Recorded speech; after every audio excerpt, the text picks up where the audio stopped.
నమస్కారం అండి. నా పేరు కళ్యాణ్ సంజయ్ కుమార్, హైకోర్టు తెలంగాణ అండ్ ఆంధ్రప్రదేశ్. ఈరోజు నేను ల్యాండ్స్ మీద చెప్పాలనుకుంటున్నాను. వీడియోస్ భూముల మీద కొన్ని క్వశ్చన్స్ నా దగ్గర ఉన్నాయి. వాటికి మనం ఎలా ఉందో చూసి జవాబు చెప్దాం. మొదటి క్వశ్చన్, ప్రస్తుతం గ్రామాల్లో అయినా పట్టణాల్లో అయినా ఎక్కువగా కనిపిస్తున్న భూమి వివాదాలకు ప్రధాన కారణాలు ఏంటి? గ్రామాల్లో అయినా పట్టణాల్లో అయినా భూ వివాదాలు ఎందుకు వస్తాయి అంటే, రెవెన్యూ రికార్డ్స్ అవుట్ డేట్ అయినప్పుడు, ఇన్ఎక్యురేట్గా ఉన్నప్పుడు, తర్వాత ల్యాండ్ సర్వేస్లో ల్యాక్ ఉన్నప్పుడు, ఇలా చాలా ఇబ్బందులు ఉన్నప్పుడు దాన్ని ఎలా పరిష్కరించుకోవాలనేది ముఖ్య అంశము. చాలామంది క్లయింట్స్ కూడా కాల్ చేస్తున్నారు.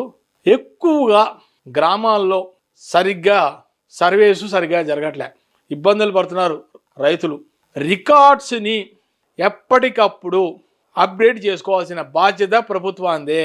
ఏ ప్రభుత్వం అయినా తీసుకోండి, ఆంధ్రప్రదేశ్ గవర్నమెంట్ అయినా సరే, తెలంగాణ గవర్నమెంట్ అయినా సరే, టోటల్గా ఉన్న లక్షల ఎకరాల భూముల్లో, పట్టా భూముల్లో చాలామందికి రైతులు వాళ్ళవి రికార్డ్స్ సరిగా ప్రాపర్గా ఎక్కట్లేదు.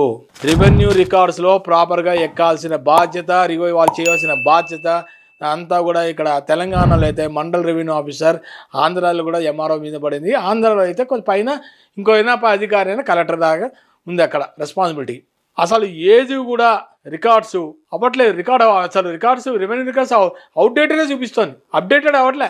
రికార్డ్స్ ఎప్పటికప్పుడు రెవెన్యూ రికార్డ్స్ ఎక్కిట్లే. ధరణి పోర్టల్లో కూడా ప్రజలు చాలామంది సమస్యలతో బాధపడ్డారు. సుమారుగా 6-7 లక్షల మందికి సరైన రికార్డ్స్లో ఎక్కక చాలా బాధలు పడ్డారు. ఇప్పుడు తెలంగాణలో భూభారత్ వచ్చిన తర్వాత దాన్ని మెల్లగా సెటరైట్ చేస్తున్నారు. ఎక్కడైతే జనానికి రికార్డ్స్ లో వాళ్ళది కరెక్ట్ భూమి ఎంత అయితే అంతే రికార్డులో ఎక్కాలి, రెవెన్యూ రికార్డ్స్ లో ఎక్కాలి, పాహనీస్ లో ఉండాలి, మ్యూటేషన్ సరిగా చేసుకోవాలి, అన్ని ప్రాపర్ గా ఉండి సర్వే నెంబర్ కూడా కరెక్ట్ గా ఉంది, అది కూడా రెవెన్యూ భూభారత్ రికార్డ్స్ లో ఎక్కించుకోవాలి. ఇవన్నీ చాలా ఉన్నాయి చెప్పాలంటే. ప్రజలు మీ దగ్గరికి ఆన్లైన్లో అప్లికేషన్ పెట్టుకోవడానికి వచ్చినప్పుడు ఎంఆర్ఓ గారి బాధ్యత దాని వెంటనే స్పందించి ఎక్కడన్నా లోపాలుంటే భూముల్లో సర్వేని వెంటనే అక్కడికి పంపించి దాని సరిగా కొలతలు కొలిపించవలసిన బాధ్యత సర్వేది, పంపించవలసిన బాధ్యత ఎంఆర్ఓది. అప్పుడే ప్రజలకి మీరు న్యాయం చేసిన వాళ్ళు అవుతారు. చాలా ప్రాబ్లమ్స్ వస్తుంది. Public lands, mismanagement of public lands, ప్రభుత్వ భూములు, దాంట్లో మిస్మేనేజ్మెంట్ జరుగుతోంది. ప్రభుత్వ భూములు అంటే చాలా జాగ్రత్తగా ఆస్తిని కాపాడుకోవాల్సిన బాధ్యత ప్రభుత్వాలదే. ఆ పబ్లిక్ ల్యాండ్స్లో అనవసరంగా మెయిన్ సిటీస్లో గచ్చిబౌలి కానీ అలాంటి ఏరియాలో ప్రాంతాల్లో ఫార్మసీ పెట్టాలని ప్రభుత్వం ఆలోచన. ఫార్మసీ పెట్టడంలో తప్పు లేదు, అక్కడ స్టేడియం కట్టడంలో తప్పు లేదు, స్పోర్ట్స్ కప్పులు పెట్టడంలో తప్పు లేదు. ఏది పెట్టాలనుకున్నా, డెవలప్ చేయాలనుకుంటే ప్రభుత్వానికి అధికారం ఉండి డెవలప్ చేసుకోవచ్చు. కానీ ప్రభుత్వ ప్రాంతాల్లో, ప్రజలు ఉన్న ఏరియాలో, భూములు ఉన్న ప్రాంతాల్లో కాకుండా దూరాన ఫార్మసీ పెట్టుకుంటే ఎవరికి ఇబ్బందులు ఉండవు. ప్రజలు ఉన్న ప్రాంతాల్లో ఫార్మసీ పెడితే అది పొల్యూషన్ అయ్యి ప్రజలకి అనారోగ్యంగా బాధపడాల్సి వస్తుంది. కాబట్టి ఏదైనా ఫార్మసీ పెడితే దూరాన, సిటీలో కాకుండా కొంచెం ఎక్కడో దూరంగా పెడితే ప్రజలకు ఎటువంటి ఇబ్బంది లేకుండా చోట మీరు పెట్టుకోండి. ప్రభుత్వానికి ప్రాబ్లం లేదు. ల్యాండ్ ఎక్విజిషన్ లో కూడా ప్రజల భూముల్లో మీరు తీసుకుంటే వాళ్ళకు కూడా మీరు వెంటనే తక్షణమే కాంపెన్సేషన్ ఇవ్వాల్సిన బాధ్యత ప్రభుత్వాందే. ఎవరెవరి దగ్గర ఎంత భూమి మీరు ఎక్విజిషన్ తీసుకుంటున్నారో తీసుకునే ముందే కారణాలు చెప్పాలి. రికార్డ్స్ రాసుకుంటారు, మీ వాళ్ళు వస్తారు, ప్రభుత్వ అధికారులు ఆ బలాన్ని భూమి దగ్గరకు వస్తారు, వచ్చి రాసుకుంటారు. ఈ సర్వే నెంబర్లో ఇన్ని ఎకరాలు ఉంది, ఈ సర్వే నెంబర్లో ఇన్ని ఎకరాలు ఉంది, ఇది మన అందరి దగ్గర భూమి మనం కలెక్ట్ చేసుకుంటే దాన్ని ల్యాండ్ పూలింగ్ అంటారు. చేసుకుంటే ఏదైనా ప్రాజెక్ట్ కట్టుకోవాలని ఉద్దేశం ఉంటే ప్రభుత్వానికి తీసుకునడంలో తప్పు లేదు. కానీ పట్టా భూములైన రైతుల దగ్గర మటుకు వాళ్ళతో మాట్లాడి వాళ్ళకి ఇవ్వవలసిన కాంపెన్సేషన్, కరెంటు మార్కెట్ వాల్యూ ఎంతో అంతో చూసి ఇచ్చి మీరు భూమి తీసుకుంటే ఎవరికి ఎటువంటి అభ్యంతరం ఉండదు. అలా కాని పక్షంలో బలవంతంగా ల్యాండ్ అక్విజిషన్ అని చెప్పి ప్రజల దగ్గర భూములు లాగేసుకుంటే అది కరెక్ట్ కాదు. వాళ్ళు ఎంతో కష్టపడి భూములు కొనుక్కున్నప్పుడు ఆ భూములు మాకు రోడ్ మీదకి వచ్చేసింది, మేము ఏదో ప్రాజెక్ట్ కట్టేసుకుంటామని చెప్పి ప్రభుత్వాలు కనుక ఒత్తిడి చేస్తే అది సరైన పద్ధతి కాదు. ప్రభుత్వం కానీ నిజంగానే చిత్తశుద్ధి ఉంటే భూములు కానీ మీరు ల్యాండ్ అక్విజిషన్ చేసుకొని ప్రజల భూములు మీరు కానీ ఏదైనా అది కూడా అందరికీ మీకు ఉపయోగపడేట్టుగా ఉండేటైతే ప్రజలు కూడా సహకరించి ప్రభుత్వానికి తీసుకున్న కాంపెన్సేషన్ కరెక్ట్ రేటు ఏదైనా కరెంట్ మార్కెట్ వాల్యూ అంతా తీసుకొని ప్రభుత్వానికి భూమి ఇవ్వండి, తప్పులేదు.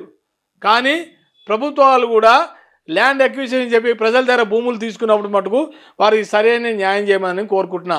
ఇది గ్రామాల్లో, అర్బన్ ఏరియాలో, రూరల్ ఏరియాలో చాలా సమస్యలు ఇక్కడే వస్తున్నాయి, గ్రామాల్లోనే ఎక్కువ వస్తున్నాయి.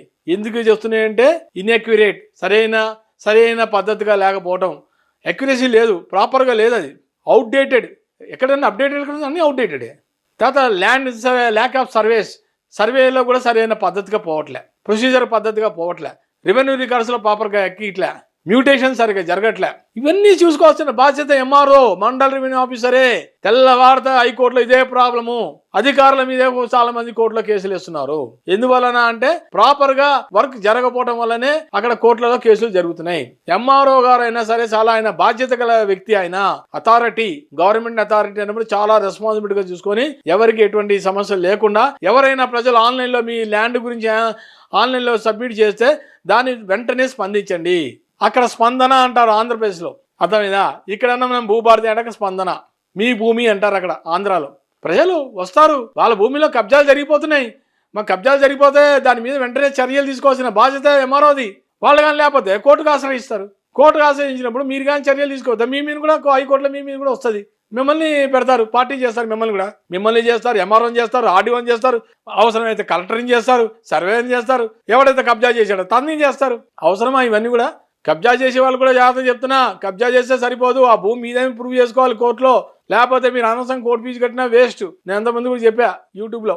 సో గ్రామాల్లో అయినా సరే, అర్బన్ ఏరియాస్లో అయినా సరే, రూరల్ ఏరియాస్లో జరిగే ప్రాబ్లమ్స్ ఇవే. ఎవరి రికార్డ్స్ కూడా అప్డేట్ అవ్వట్లేదు, సరిగ్గా అక్యురేట్గా పనిచేయట్లేదు, సర్వేస్లో కూడా చాలా ఇబ్బందులు వస్తున్నాయి, సరిగ్గా ఎవరు సర్వేలు కూడా సరిగ్గా చేయట్లేదు.